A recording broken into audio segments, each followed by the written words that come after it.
সবাইকে আন্তরিক শুভেচ্ছা। আশা করি আপনারা সকলেই ভালো আছেন। আজকে উচ্চ প্রাথমিকের শিক্ষক নিয়োগ বিষয়ের বেশ কিছু গুরুত্বপূর্ণ তথ্য দিচ্ছি, তাই ভিডিওটি অবশ্যই প্রথম থেকে শেষ পর্যন্ত ভালো করে শুনে বোঝার চেষ্টা করবেন।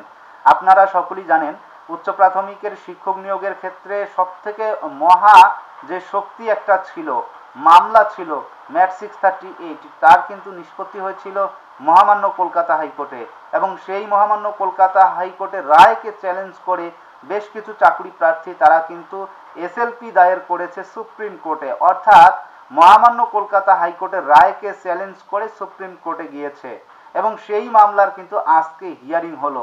আর এই যে হিয়ারিংটা হলো, এর ফলে যে ঘটনাটা আমরা আজকে দেখলাম যে আপার প্রাইমারির শিক্ষক নিয়োগের ক্ষেত্রে মহামান্য কলকাতা হাইকোর্টের রায় যেটা ছিল সেটাই কিন্তু এখনো পর্যন্ত বহাল রয়েছে। কোনো ধরনের স্টে দেওয়া হয়নি সুপ্রিম কোর্ট থেকে। আর ইতিমধ্যে দুটো এসএলপি কিন্তু আজকে ডিসমিসড হয়েছে।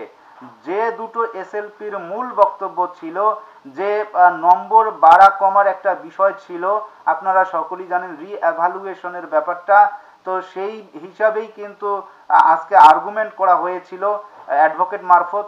আর সেই মামলাটা কিন্তু আজকে সরাসরি ডিসমিসড করে দিলেন বিচারপতি চন্দ্রচূড়। আপনারা সকলেই জানেন সুপ্রিম কোর্টে যেহেতু এই মামলাটা চলে গিয়েছিল, তাই সকলের মধ্যে একটা সংশয় ছিল যে আজকে সম্ভবত স্টে পড়তে পারে, কিন্তু আজকে কোনো ধরনের স্টে দেওয়া হলো না সুপ্রিম কোর্ট থেকে। তবে এই যে ম্যাট 638 এর যে চ্যালেঞ্জিং মামলা সুপ্রিম কোর্টে গিয়েছে, সেটা যে একেবারেই নিষ্পত্তি হলো তেমনটা নয়। আরও কিন্তু এসএলপি রয়েছে, তার হিয়ারিং সম্ভবত এই সপ্তাহের মধ্যে হতে চলছে। তো অবশ্যই আমরা সেই হিয়ারিং এর দিকে তাকিয়ে থাকব।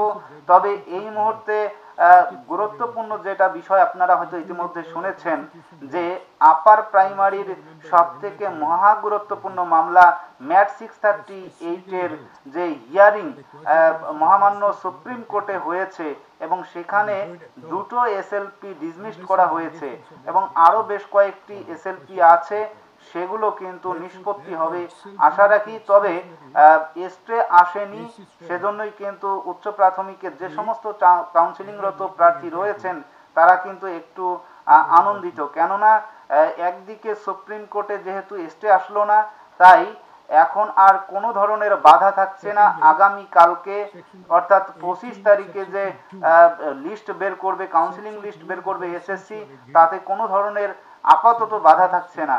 তবে এর পরেই কিন্তু আরও শুনানি হবে, আমরা সেই দিন তাকিয়ে থাকব। তো আজকের ভিডিও এ পর্যন্ত। সকলেই ভালো থাকবেন, সুস্থ থাকবেন, ধন্যবাদ।